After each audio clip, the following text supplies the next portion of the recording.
Hello बच्चों, नमस्कार। मैं आज आपको पढ़ा रही हूँ 8वीं कक्षा के 10th लेसन अभिनव गीत। इस कविता के लेखक है हरिशंकर कश्यप। पहले देखे कवि परिचय और बाद शब्दार्थ। श्री हरिशंकर कश्यप हिंदी के प्रसिद्ध बाल साहित्यकार है। आपने बच्चों के लिए अत्यंत रोचक, मनोरंजक व वैज्ञानिक ज्ञानवर्धक एकांकी कविताएं, कहानियां तथा जीवनीय लिखी है। ಅಂದರೆ ಇವರು ಮಕ್ಕಳಿಗೋಸ್ಕರನೇ ಕೆಲವೊಂದು ಕೃತಿಗಳನ್ನು ಬರೆದಿದ್ದಾರೆ.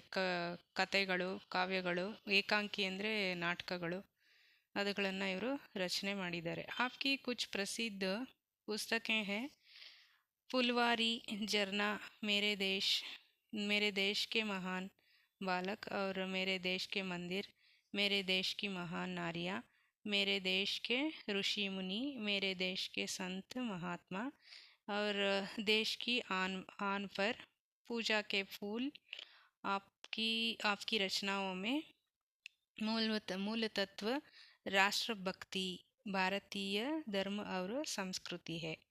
ಮೇಲೆ ಹೇಳಿದ್ನಲ್ಲ, ಇದಿಷ್ಟು ಅವರ ಬರವಣಿಗೆ ಲೇಖನ ಕೃತಿಗಳಾಗಿರುತ್ತೆ.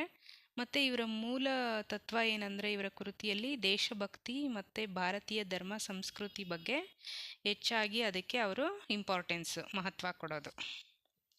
ಈಗ ನೋಡೋಣ ಶಬ್ದಾರ್ಥ. ಅಭಿನವ್, ನೂತನ್, ನಯಾ ಅಂದರೆ ನ್ಯೂ ಅಂತ. ಫೂಲ್, ಪುಷ್ಪ, ಫ್ಲವರ್. ಚವಿ, ಶೋಭಾ ಅಂದರೆ ಕಾಂತಿ, ಹೊಳಪು, ಶೈನ್ ಅಂತ. ಅಂತರ್, ಭೀತರ್, ಒಳಗಡೆ ಅಂತ. ತನ್, ಶರೀರ್ ಅಂದರೆ ಬಾಡಿ. ನಿಜ, ಅಪನಾ, ಜಗ್, ಸಂಸಾರ್. ಝರ್ನಾ, ಗಿರ್ನಾ. ಸುರಭಿತ್, ಸುಗಂಧಿತ್ ಅಂದರೆ ಫ್ರಾಗ್ರೆನ್ಸ್. ಈಗ ನೋಡೋಣ ಈ ಪದ್ಯ ಭಾಗದ ಇಂಟ್ರಡಕ್ಷನ್. इस कविता के द्वारा बच्चे जीने की कला सीख सकते हैं. ಅಂದರೆ ಈ ಪದ್ಯದ ಮುಖಾಂತರ ನಾವೇನು ಕಲಿಬೋದು ಅಂದರೆ, ಸ್ಟೂಡೆಂಟ್ಸ್, ಮಕ್ಕಳಾದವರು ಕಲಿತಾ ಇರೋ ವಯಸ್ಸಲ್ಲಿ ಅವರ ಜೀವನ ಶೈಲಿಯನ್ನು, ಅವರ ಪ್ರತಿಭೆಯನ್ನು ಹೇಗೆ ರೂಪಿಸ್ಕೊಂಡು ಕಲಾತ್ಮಕವಾಗಿ ಬದುಕ್ಬೋದು ಅನ್ನೋದನ್ನು ಈ ಕವಿತೆಯಿಂದ ಕಲಿಬೋದು.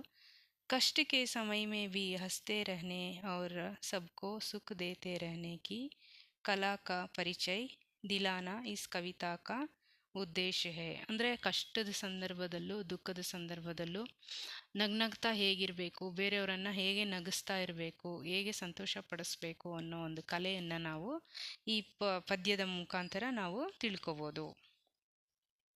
फूल सदा हंसते रहते हैं, ಕಿಲ್ ಕಿಲ್ ಕರ್ ಜರ್ತೆ रहते हैं.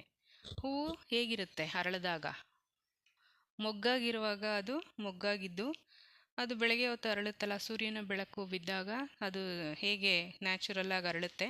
ಅರಳಿದಾಗ ಅದು ಹೇಗೆ ನಗುವನ್ನು ಚೆಲ್ಲುತ್ತೆ, ಅದು ಕಿಲ್ ಕಿಲ್ ಕರ್ ಜರ್ತೆ. ಅಂದರೆ ಅದು ನಗುವನ್ನು ಚೆಲ್ತಾ ಬೆಳಗ್ಗೆ ಅರಳಿ ನಗ್ನಗ್ತಾ ಇರೋದನ್ನ ನಾವು ನೋಡಿ ನಾವು ಎಷ್ಟು ಸಂತೋಷ ಪಡ್ತೀವಿ, ಅದು ನಗ್ನಗ್ತಾನೆ ಸಂಜೆ ಅಷ್ಟೊತ್ತಿಗೆ ಬಾಡೋಗುತ್ತೆ, ಬಾಡಿ ಉದುರೋಗುತ್ತೆ.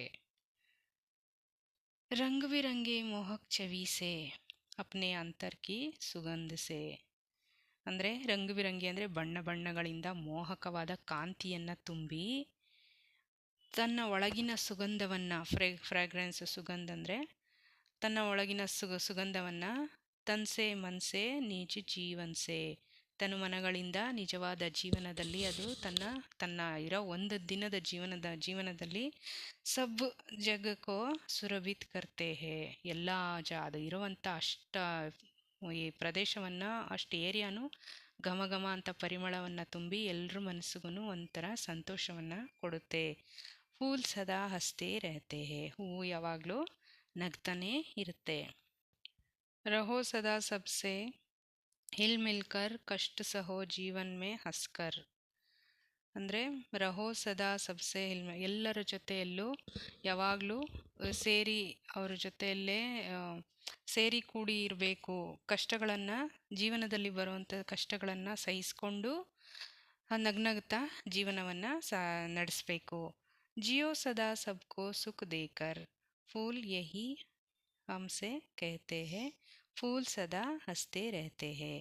ಅಂದರೆ ಜಿಯೋ ಸದಾ ಸಬ್ಕೋ ಸುಖ ದೇಕರ್ ಅಂದರೆ ಯಾವಾಗಲೂ ಬೇರೆಯವರಿಗೆ ಸುಖ ಸಂತೋಷವನ್ನು, ಅಂದರೆ ಬೇರೆಯವರ ಸಂತೋಷದಲ್ಲಿ ನಾವೂ ಭಾಗಿಯಾಗಬೇಕು, ನಾವು ಅವರನ್ನು ನಗಿಸ್ತಾ ನಗಿಸ್ತಾ ನಾವು ಸಂತೋಷವಾಗಿ ಕಾಲವನ್ನು ಕಳಿಬೇಕು. ಫೂಲ್ ಯಹಿ ಹಂಸೆ ಕೇತೆ, ಈ ಹೂವು ಯಾವಾಗಲೂ ನಗ್ತಾ ನಗ್ತಾ ನಮ್ಮನ್ನು ಹೇಗೆ ಅದರ ಪರಿಮಳದಿಂದ, ಅದರ ಒಂದು ಸೌಂದರ್ಯದಿಂದ ನಮ್ಮ ಮನಸ್ಸನ್ನು ಖುಷಿಪಡಿಸುತ್ತೋ ಹಾಗೆ ನಾವು ಸದಾ ಯಾವಾಗಲೂ ಬೇರೆಯವರನ್ನು ಖುಷಿಪಡಿಸ್ತಾ ನಾವು ಸಂತೋಷವಾಗಿ ನಗ್ನಗ್ತಾ ಇರಬೇಕು. ಫೂಲ್ ಸದಾ ಹಸ್ತೆ ಇರುತ್ತೆ, ಹೀಗೆ ಹೂವು ಯಾವಾಗಲೂ ನಗ್ತಾ ಇರುತ್ತಲ್ಲ ಹಾಗೆ ನಾವು ನಗ್ತಾ ನಗ್ತಾ ಜೀವನವನ್ನು ನಡೆಸಬೇಕು. ಓಕೆ ಮಕ್ಕಳೇ, ಅರ್ಥ ಆಯ್ತಾ ಈ ಪದ್ಯ ನಿಮಗೆ? ಮತ್ತು ನೆಕ್ಸ್ಟು ಮುಂದಿನ ಭಾಗದಲ್ಲಿ ಈ ಪದ್ಯದ ಪ್ರಶ್ನೋತ್ತರ ಮತ್ತು ವ್ಯಾಕರಣಾಂಶ ಹೇಳ್ತೀನಿ. Thank you. ನಮ್ಮ ಚಾನಲ್ಗೆ ಸಬ್ಸ್ಕ್ರೈಬ್ ಮಾಡಿ ಮತ್ತು ಲೈಕ್ ಮಾಡಿ, ಶೇರ್ ಮಾಡಿ.